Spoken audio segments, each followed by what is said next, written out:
Talkin' Birds. Made possible by the generous support of the Birdwatchers General Store, Orleans, Cape Cod. Birdwatchersgeneralstore.com. By Vortex Optics with the VIP warranty. Their unlimited lifetime promise to keep you and your optics covered. Learn more at vortexoptics.com. By Brome, where bird feeding meets innovation. Discover truly squirrel-proof bird feeders, all backed by lifetime care commitment. Brome.com. And by Hog Island Audubon Camp. For full camp schedule, program details, and to register, visit audubon.org/Hog Island. Good morning, good afternoon, good evening. Welcome to our show number 1097, focusing a bit on the states of Rhode Island and Arizona. Well, our show is about birds and birding and conservation. Last week we started the show with some conservation good news about a big funding boost to help keep our national parks and other public lands in good shape. We'll start today with an update on some good news we had recently, specifically connected with birds from the great state of Rhode Island. The update is that Governor Dan McKee has signed into law a restriction on the use of dangerous anticoagulant rodenticides that have caused the death of enormous numbers of hawks and eagles and owls and other wildlife. Rhode Island following California and becoming the second U.S. state to enact a law like this. So here's hoping many other states will follow suit. And congratulations to our friends at Audubon, Rhode Island, for helping to make that happen. Meanwhile, we've also learned, thank you, Ann, that the Rhode Island legislature has passed and the governor has signed a bill to ban the importation, distribution, dispersal, and sale of non-native terrestrial invasive plants. Way to go, Rhode Island. That's a transition for you. That beautiful sounding bird there is our mystery bird, and this is a preview of the contest coming along a little bit later on in the show, and we give you some clues right now, so you'll be ready when we do that contest, actual thing. Our mystery bird is a medium-sized, dark wading bird with a down-curved bill and mostly reddish-brown and bronze plumage, along with iridescent green and purplish wings, tail, and lower back. It breeds along most of the east coast of the U.S., as far north as Maine, with year-round populations in Florida and the Gulf Coast, wintering grounds in Mexico and northern South America. Our bird feeds on fish and frogs and probes in the mud for insects and other invertebrates. And that would be our mystery bird, and we have some beautiful prizes, including from Fresh Cut Paper, makers of those gorgeous life-size pop-up floral bouquets, wilt-proof and guaranteed to last a lifetime. 5 beautiful bouquets, and yes, they have bird-themed bouquets among their selection. And you really should check out their website. You'll see how beautiful these bouquets really are, freshcutpaper.com. And from Plain Products, that's Plain with an E, whose mission is to provide clean, sustainable products and reusable aluminum bottles, not plastic. Good for both your body and the planet. It's a 4-piece or 4-part travel set. Shampoo and conditioner and body wash and body lotion, all their prizes there on our upcoming Mystery Bird contest.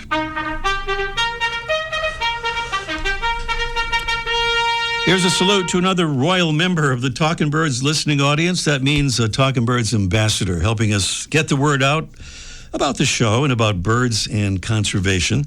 And it's a Rhode Island connection again. Thank you to Lisa McGreevy from North Kingstown, Rhode Island. Thank you so much, Lisa, for becoming an ambassador. To paraphrase an old Tennessee Williams play, we rely on the kindness of listeners to help us get the word out. So we'd like to invite all Talkin' Birds listeners to consider becoming a Talkin' Birds ambassador. Being one is really easy. We'll just send you some little cards to hand out at your convenience. Signing up is easy at talkinbirds.com under the Get Involved tab.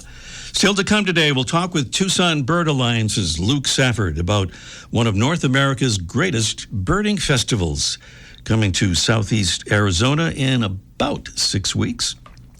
Also today, Mike O'Connor will join us for Let's Ask Mike on the topic of house wrens and Carolina wrens. It's the tale of two wrens. We have a lot to talk about on that topic.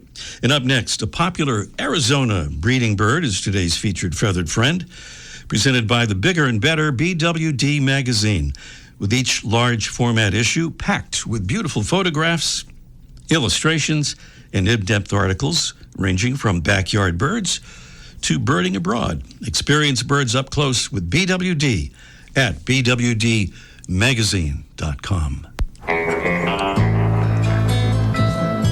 Inspiration for our featured feathered friend segment comes from today's special guest, Tucson Bird Alliance's Luke Safford, who recently created a post about the brown-crested flycatcher.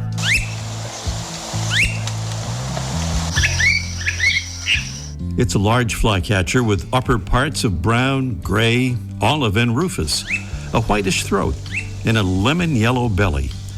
It has a heavy, dark bill, and its crown feathers give it a peaked head look.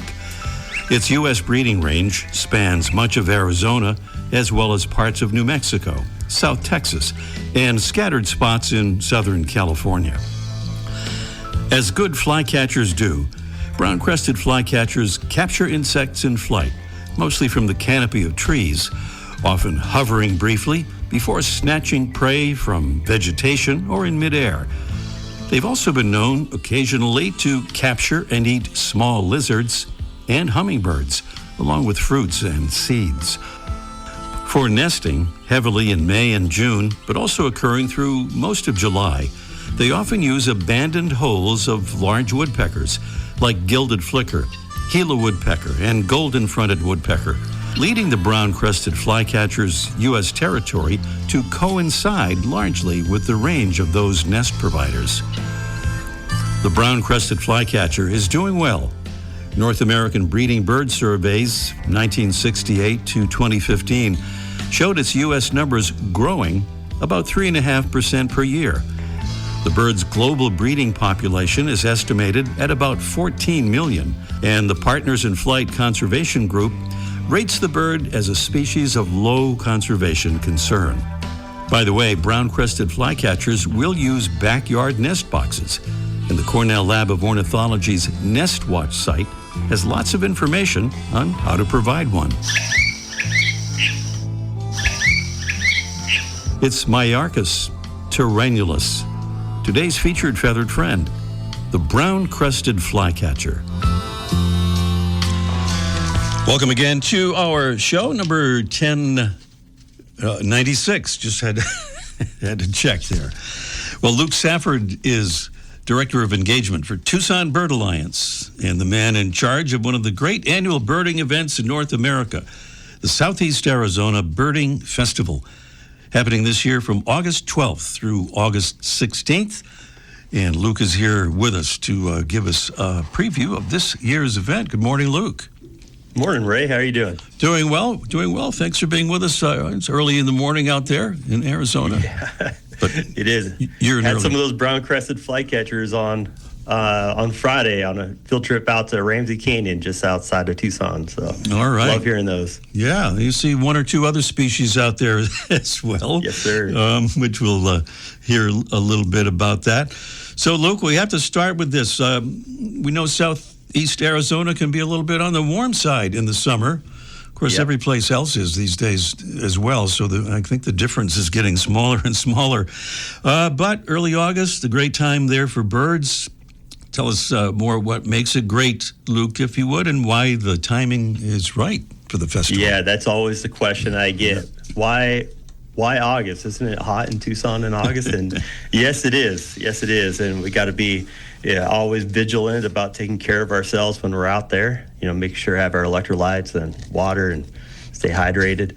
But it's an amazing time of year to be in Tucson and Southeast Arizona. It's the middle of our monsoon season, so it's the greenest you'll ever see the desert and the canyons and sky islands of Southeast Arizona. And that's one reason why the birding is so good, is because we have all the moisture It creates a lot of food resources for the birds, from insects to flowers, to, you name it. The food resources are here, and the water is here. And so it acts as another breeding season for many of our birds and Mexican specialties that come up here. And it's also the beginning of, fall migration starts pretty early here in mid to end of July. And so we have good numbers of hummingbirds and flycatchers and shorebirds and warblers coming through, hermit warblers and willow flycatchers, and they all start coming through, and high numbers of hummingbirds, and it's because of the food resources that are here. And so it creates a lot of variety. It creates a lot of opportunity to see the birds in action. And it is hot, but we get out early in the morning, and then we go up into higher elevation where, up on Mount Lemmon, just 40 minutes northeast of Tucson, it'll be 30 degrees difference. So if it's 100 degrees here, it'll be 70 up there. And we've even had at least one time when it snowed up there on one of our field trips. So, wow, 30 degrees difference. Wow, that is pretty dramatic. Well, I was going to say you have spring and fall kind of almost at the same time, but you also have winter too, with the snow. Yeah, the little winter that we do get. All right. Well, I'm looking at the full schedule of events on the festival website, TucsonBirds.org/festival, and I'm seeing 4 pages of activities, and that's single-spaced.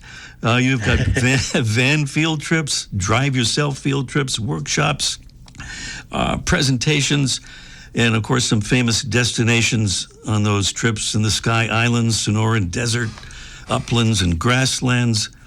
I wonder if you'd tell us a bit more about one or two of those very special locations and species to be found. Yeah. So we offer over 150 field trips throughout the 4 days of outings, and they go all over Southeast Arizona. Some of my favorite spots, I mentioned Ramsey Canyon. It's in the Huachuca Mountains, about 90 minutes southeast of Tucson. And we lead a field trip there Thursday, Friday, and Saturday. I believe they're full right now, but you get into these iconic canyons of the Sky Islands where the sycamores and junipers kind of merge together in the Madrean evergreen oak kind of region, and beautiful painted red stars and elegant trogons. I think most people, if they open up their bird book and they see elegant trogon, it's like, oh, I want to go where that bird is at. And so this is the place to come. Southeast Arizona and Southwest New Mexico, the only places in the United States to see elegant trogon. Down in Patagonia, the Patton Center for Hummingbirds with violet-crowned hummingbirds, again, an iconic spot. But even right in urban Tucson, one of my favorite spots to go is Sweetwater Wetlands, where we'll have Southwest specialties like Abert's towhee and verdin, birds that you don't see in Rhode Island, and or even neighboring Massachusetts. Neighboring states around Arizona. You don't get Rufous winged sparrow or Abert's towhee, and you can find those right close to town. A lot of our field trips are full, but we do have many drive yourself field trips that are nearby that have some really great options for birds to see, including brown-crested flycatcher too. Yeah, you even have some free events. Am I right about that? Yeah. So we have some field trips that are free with registration. Registration is $35.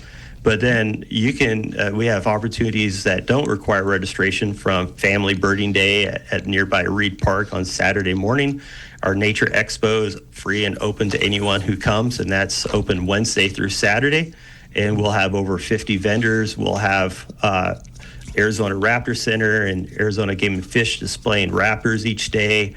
And Reed Park Zoo will be there on Saturday with a bunch of animals as well, and that's all free for anyone who wants to attend. Nice. Well, among the presenters is the great Rosemary Moscow. She's been on the show here a few times, worth price of admission all by herself, talking about her book, The Birding Dictionary, whose title obscures the fact that it's probably the funniest dictionary you'll ever find. And you got some pretty cool music this year, too, right? Yeah. Rosemary will be with us on Saturday at our banquet, and so we're very excited to see her and host her here in Tucson. She is fabulous. Yeah, and Bonner Black will be doing a concert with us at one of our awesome venues here in Tucson. 191 Tool will be rocking out with her on Friday night. And then we'll be doing a showing of the movie Listers on Wednesday evening at the Loft. And unfortunately, the Reiser Brothers won't be with us, but we'll have a couple characters from the movie there, doing a little Q&A. Yeah, and many other speakers throughout the event, including Chris Benesh from Field Guides. He's going to be doing a talk on Myarchus flycatchers and kingbirds. So if you're unfamiliar with brown-crested flycatcher and how to differentiate that from ash-throated or dusky-capped, come see Chris on Saturday. Chris. All right. Just quickly, if you could, Luke, getting short on time, maybe activities for non-birding spouses and partners? Yep, it's always good to have something for the SOB, the spouse of birders. Our venue is right next to the Randolph City Golf Course. You can go next door and go golfing. Lots of great coffee spots around the place. There's the Air and Space Museum that's at Davis-Monthan Air Force Base right next to there. And that's a pretty cool museum in itself. And the best Mexican food you'll find anywhere in the United States. All right. Well, quickly, Luke, registration is open. What about a quick review of that process and maybe accommodation options? Yeah. You go right to TucsonBirds.org/festival, and you'll see the whole list of options for open festival events, and then you'll see the big orange button that says register here, and you'll just click on that, fill out the form. Feel free to reach out to me if you have any questions at lsafford@TucsonBirds.org. And our hotel venue is the Doubletree by Hilton Hotels right next to Reed Park. And so all of our van field trips, our Nature Expo, our presentations are all right there at that venue. So if you can get a room at the Doubletree, there will be a link on our festival page for a special price. Other hotels nearby too, but that's a place where I would stay, is at the Doubletree by Hilton at Reed Park. All right, that's Luke Safford from Tucson Bird Alliance, presenters of a fabulous festival worth getting to from wherever you are. Southeast Arizona Birding Festival, August 12th through the 16th. Be there if you can, and check out the painted Red Star T-shirts. Oh, yeah. Thank you, Luke. Thank you, Ray. Up here in Talking Birds next, it's our Mystery Bird Contest in just 1 minute. The flutter of a tail feather, the flash of a wing bar in mid-flight. You don't always have a lot of time to identify a bird in nature, let alone to appreciate its beauty. But with Vortex Optics, you'll have the power to bring every wild moment closer. When you choose Vortex, you're choosing to have a partner in the field as passionate about nature as you are. Whether you're spotting old friends on the backyard feeder or packing for a once-in-a-lifetime trip to add a few species to your life list, Vortex offers a full range of optics and optics accessories for every birder and every budget. And whether the birds are taking you to another state or another country, you're always covered by the Vortex VIP warranty, an unlimited lifetime promise to keep you and your optic covered. If you'd like to learn more, or if you need help choosing your next optic, give Vortex a call at 1-800-4VORTEX or visit vortexoptics.com. Well, our mystery bird is one of those birds that kind of looks maybe better than it sounds. It sounds like this. Kind of a medium-sized or maybe medium to large-sized wading bird with a down-curved bill and mostly reddish-brown and bronze plumage, along with iridescent green and purplish wings and tail and lower back. It breeds along most of the east coast of the U.S., up as far north as Maine, with year-round populations in Florida, along the Gulf Coast as well. Wintering grounds in Mexico and North and South America. Our bird feeds on fish and frogs, probing in the mud for insects and other invertebrates. What is that bird? Please tell us, or take your guess, because no correct answer could mean you'd be a winner nonetheless. We'll do a drawing in that case. But here's the number, 781-837-4225. 900. Call us as soon as you can, so we'll have time for the whole thing. Again, it's 781-837-4900. And it's Let's Ask Mike with Mike O'Connor live. Let's Ask Mike in just 1 minute. Squirrels have one mission in life: eat your birdseed. They hang, they swing, they stretch, climb, and plot their next move. For squirrels, your bird feeder is the ultimate prize. But now, they've finally met their match. Introducing the Squirrel Buster Evolution. When a squirrel climbs onto the feeder, its own weight automatically closes access to the seed, stopping the theft instantly while birds continue to feed comfortably. No batteries, no tricks, no complicated setup. Just smart, proven squirrel-proof technology that works day after day, season after season. That's why the Squirrel Buster Evolution was named Best New Birding Product of 2025 by the Wild Bird Feeding Institute. So let the birds enjoy the feast, and let the squirrels keep trying. Look for the Squirrel Buster Evolution at Brome.com or at your local bird shop. Well, we always have music for Mike, and Let's Ask Mike, although we should probably have something more dramatic today. We should have had some dramatic music because this is the tale of two wrens, as Mike explained. Oh, thank you for adding that. That was perfect. just the right touch there. The two birds, well, we have to keep remembering to call it the northern house wren, which has been separated, right, from the southern house wren. Split they have like 1,000 of them now. It used to be house wren, and then they had the one in mostly North America, and then the ones in South America, and then one in all the islands. They've split them up in a million different ways. So, yeah. But go ahead. But we have northern house wrens. So we'll call them the house wrens because that's what we're used to saying, and the northern part will be understood. Got it. Okay. And Carolina wren would be the other one of the tale of two wrens, right? Right. And so here's the thing. Since I've been on Cape Cod, in this part of the Cape Cod, it's been Carolina wrens. They come up here, they breed here. What's interesting about Carolina wrens, and they take over about half the country. It's not just a Carolina bird. And I've even had them up in Canada. And when they move into a territory, they're there forever, every day of the week. A couple will stay there. They'll stay there in the winter, during the blizzards. If they survive, they're there in the spring. They mate together. They travel together all through the year. So if you have one now, you'll have it until it dies. So it's very interesting, very recognizable backyard bird. But recent years, we've had an influx of house wrens, which is widespread throughout the lower 48. Very common bird, but they haven't been in our area. And I wasn't prepared for how energetic and nutty these birds are. They're not here in the winter. They only pull up in our area in the summer, and they not only they aren't tied to one mate like the Carolina wrens are. In fact, they come up. The male comes up early.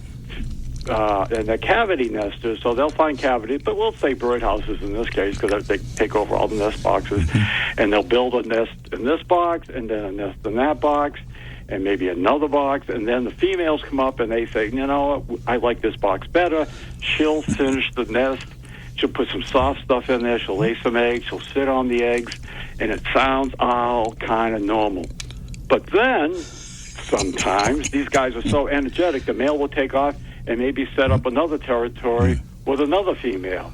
And sometimes the female who's incubating eggs, and after they hatch, she's decided she's had enough, and she'll leave, and then the male will have to just raise the chicks by herself, and she'll start off with another male someplace else. Wow. And so right now in my yard, I've got wrens flying everywhere. They're going into boxes, they're filling it up with sticks, and then somehow the next day the nest is empty, and I don't know if another male's moved in.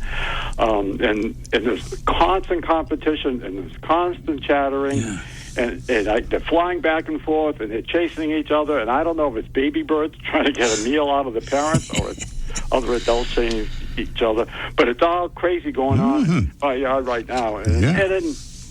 And they're cool birds, but they're so aggressive, sometimes they'll take over other boxes, too. So people who have bluebird boxes or chickadee boxes don't like them because they'll kick out the bluebirds and move in. And so they're a native species. They're protected. You just have to endure it. I know some websites they'll talk about wren-proof boxes and how to discourage them the best you can. But I find that they're just highly energetic and highly crazy and very interesting birds. And we have them nesting in our Talkabird's garden out here, so we've been watching them as you have and seeing them doing all this crazy stuff. So we're still keeping them. I think a little too much caffeine. What have you been feeding them, Ray? No caffeine, just mealworms. Mealworms. But I don't know if those are caffeinated mealworms or not. I think they're the decaf kind, as far as I know. What a decaf mealworms for these guys, because they don't need it. All right, Mike, thanks for all that info. I'm glad we recorded all this so I can listen back to it again. There's a lot of info there. There it is. Pass it on. Pass it on to your neighbors. All right. See you next week. Okay. Mike O'Connor at the famous Birdwatchers General Store. Should we apologize for the sound of playing this bird again? We'll just play it very briefly. Let's fade that out there. Fade that right out. That's our mystery bird. 781-837-4900 is the number to call for our contest here. We gave the clues, and just very quickly, a medium-sized, dark wading bird with a down-curved bill, mostly reddish-brown and bronzy plumage with kind of iridescent green and purplish wings, tail, and lower back. And Susan is in South Carolina with an answer for us, maybe a correct one. Hello, Susan. Hi, Ray. Hi. You heard all those clues and all that stuff, Susan, and you came up with what for an answer? I did. I think it's a glossy ibis. Let me check the notes here and see if that is right. Oh, my goodness. That's correct. A glossy ibis. Exactly correct. All right. Yeah, nice job there. Nice job, Susan. I just saw one yesterday. Oh, nice. Well, I saw one last Sunday. We have a little stopover place on the way home where we often see glossy ibis, and they are still a beautiful bird to see, even though we see them fairly often. Hey, we have time for a bonus question, Susan, if you'd like to give it a try. I'd love to. All right. This is for one of those wonderful feather-friendly kits to protect your windows, protect your birds from window crashes. So here we go. Back on the 15th of May, Organ Pipe Cactus National Monument in southern Arizona's Sonoran Desert was awarded a special conservation-related designation. The monument was designated as what? A, an important bird area by National Audubon. B, a Conservation Champion Award from the Nature Conservancy. Or C, a designation as an international dark sky park by Dark Sky International. This might have to be kind of a guess, but what do you think, Susan? I think it's A. A, an important bird area. And I bet it is, and I didn't really check on that, but actually, it's a designation as an international dark sky park. Oh, wow. Yeah, officially designated by Dark Sky International. It recognizes years of monitoring and infrastructure improvements, including retrofitting more than 100 lights around the visitor center and campground to protect nocturnal wildlife and to enhance night sky viewing. So that's another nice thing about Arizona right there. Mm-hmm. All right. Well, thank you so much, Susan, and we'll say nice things about South Carolina as well, because we always have a lot of good things to say about South Carolina. If you'll stay on the line, we'll make arrangements there. All right. Thank you. Thank you so much, Susan. And she correctly identified the glossy ibis, too, as our mystery bird. And we are out of time. Thank you for listening. See you next week. The bird show. I like that. Ray Brown's Talking Birds. Made possible by the generous support of the Birdwatchers General Store, Orleans, Cape Cod. Birdwatchersgeneralstore.com. By Vortex Optics with the VIP warranty. Their unlimited lifetime promise to keep you and your optics covered. Learn more at vortexoptics.com. By Broome, where bird feeding meets innovation. Discover truly squirrel-proof bird feeders, all backed by lifetime care commitment. Brome.com. And by Hog Island Audubon Camp. For full camp schedule, program details, and to register, visit audubon.org/Hog Island.